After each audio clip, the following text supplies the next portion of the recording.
బంగారం, బ్యాంకులు, ఇతర ప్రైవేటు సంస్థల్లో ఉన్న విడిపించి కొనబడను. కొమ్మూరి గోల్డ్, ఆంధ్ర మరియు తెలంగాణ. నమస్తే, వెల్కమ్ టు మనం టీవీ. నా పేరు వలి. ప్రస్తుతం నాతో పాటు ఉన్నారు ప్రముఖ రాజకీయ విశ్లేషకులు అప్పసాని రాజేష్ గారు. వారితో మాట్లాడదాం. రాజేష్ గారు నమస్కారం సార్. రాజేష్ గారు, జగన్మోహన్ రెడ్డి గారు ముఖ్యమంత్రిగా ఉన్నప్పుడు వారికి అత్యంత అనుకూలంగా వ్యవహరించే కొంతమంది అధికారులు ఇష్టారాజ్యంగా వ్యవహరించారు.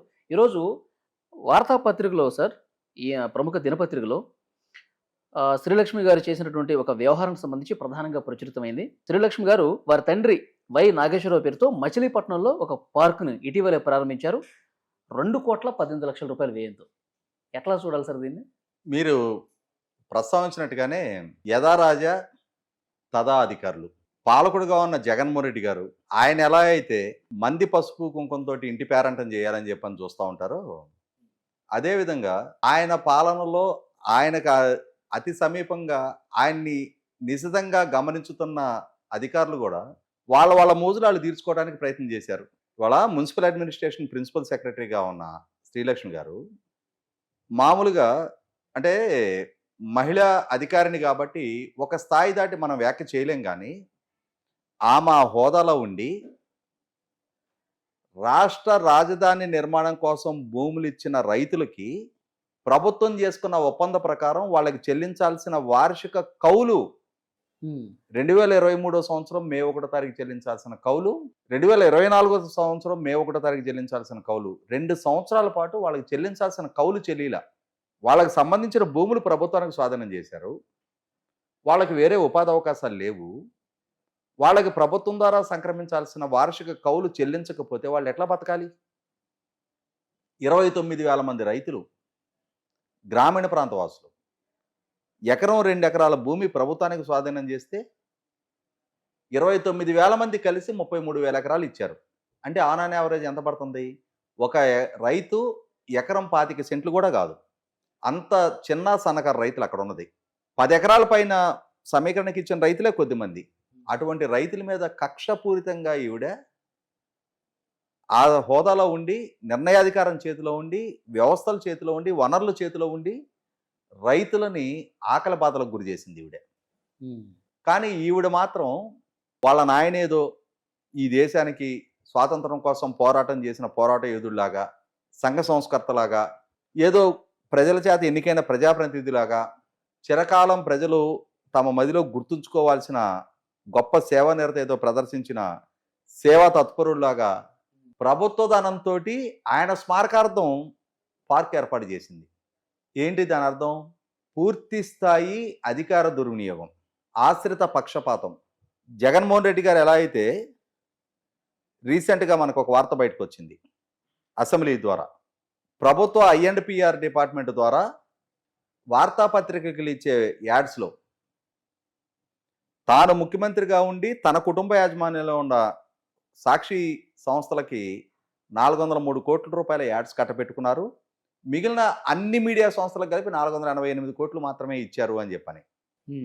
అంటే జగన్మోహన్ రెడ్డి గారు ఎలా అయితే తన అధికారాన్ని తన కుటుంబ ప్రయోజనాల కోసం వాడుకున్నారో, ఇక్కడ శ్రీలక్ష్మి గారు కూడా వాళ్ళ నాన్నగారి జ్ఞాపకార్థం, వాళ్ళ నాన్నగారిని 10 కాలాల పాటు 10 మంది గుర్తుంచుకునే విధంగా ఏదైనా చేయాలి అనుకుంటే వీళ్ళ ఆస్తిపాస్తుల్లో నుంచి 10 మంది పేద పిల్లలను చదివించు, 10 మంది వృద్ధులకి ఒక శరణాలయం పెట్టు, 10 మంది బేదాబిక్కి ఉంటే వాళ్ళకి ఇళ్ళు కట్టించు, ఎవరైనా పేద కుటుంబాలు ఉంటే వాళ్ళకి పెళ్ళిళ్ళు చేయి.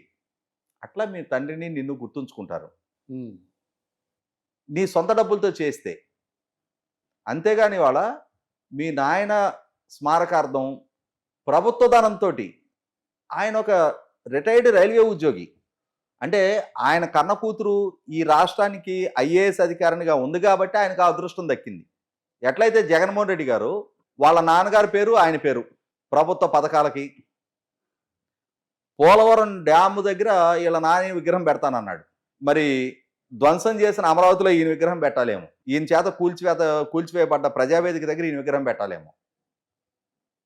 వాళ్ళ నాయన హయాంలో పోలవరం ప్రాజెక్టు కాలువలు దొవ్వారు, బిల్లులు చేసుకున్నారు.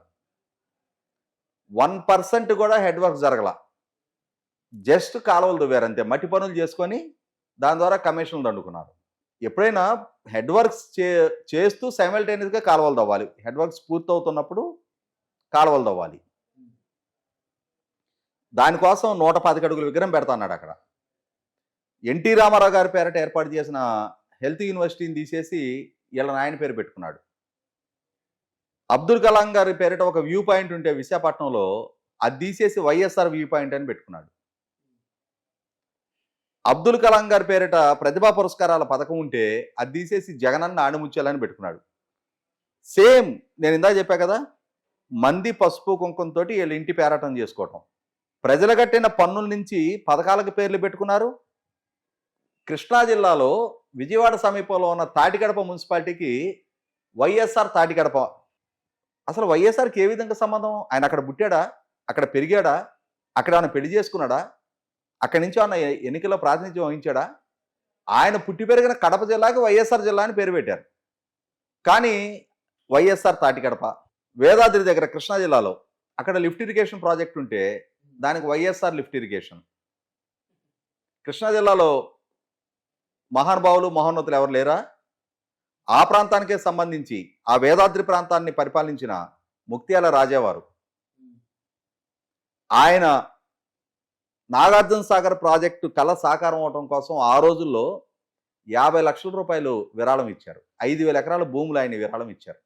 ఆ రోజుల్లో 1960 దశకంలో 50 లక్షలు అంటే ఇవాళ 500 కోట్లతోటో 1000 కోట్లతోటో సమానం. అటువంటి మహానుభావుల పేరు స్మరించుకున్నట్టుగా అటువంటి వాళ్ళ పేరు పెట్టవచ్చు కదా. అక్కడ కూడా వీళ్ళ నాయన పేరు. మరి ఇన్ని చూస్తా మరి ఆ జగన్మోహన్ రెడ్డి గారి ప్రభుత్వంలో కీలక స్థానంలో ఉన్న అధికారులు కదా వీళ్ళు. ఏమో కూడా మా నాయకుడు ఇన్ని చేసుకుంటున్నాడు, మా నాయకుడికి అండగా నిలబడితే ఒకనాడు నన్ను జైలుకి పంపించారు, నేను జైలు నుంచి వచ్చిన మళ్ళీ ఉద్యోగంలో జరగను మళ్ళీ మా నాయకుడే తీసుకొచ్చి దగ్గర పెట్టుకున్నాడు, ఇప్పుడు నేను ఏదైనా ఒక తప్పు చేసినా నన్ను కాపాడటానికి మా నాయకుడే ఉంటాడులేమని చెప్పిన ధైర్యంతో బరితెగింపుతోటి అది 2,18,218 రూపాయలు అనేది రెలవెంట్. అధికార దుర్వినియోగం అనేది ప్రజాధనంతో వీళ్ళ వ్యక్తిగత అభీష్టాలను నెరవేర్చుకోవడం అనేది ఏ స్థాయిలో ఉన్నా ఆక్షేపణీయమే.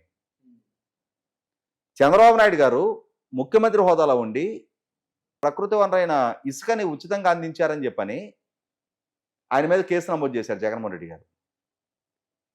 అసలు సెసలు ఏమని ఆరోపించారు ఆయన మీద? ప్రభుత్వ ఆదాయానికి గండి కొట్టారు అని చెప్పని, ప్రభుత్వ వనరులని దుర్వినియోగం చేశారు అని చెప్పని. అసలు సెసలు ప్రభుత్వ వనరుల దుర్వినియోగం ఇది. ఏ హోదాతో ఏ ధైర్యంతో శ్రీలక్ష్మి గారు మచిలీపట్నంలో వాళ్ళ నాన్నగారి పేరిట పెట్టిన పార్కుకి ప్రభుత్వ ధనాన్ని ఖర్చు పెట్టారు. ఈమె స్వయంగా ఓపెనింగ్ కూడా చేసింది ఆ పార్క్ని. ఖచ్చితంగా ఇంతకంటే ఆక్షేపణీయమైన వ్యవహారం ఏం లేదు. ఆమె నుంచి ముక్కుబిండి ఆ 2,18,00,000 వసూలు చేయాలి.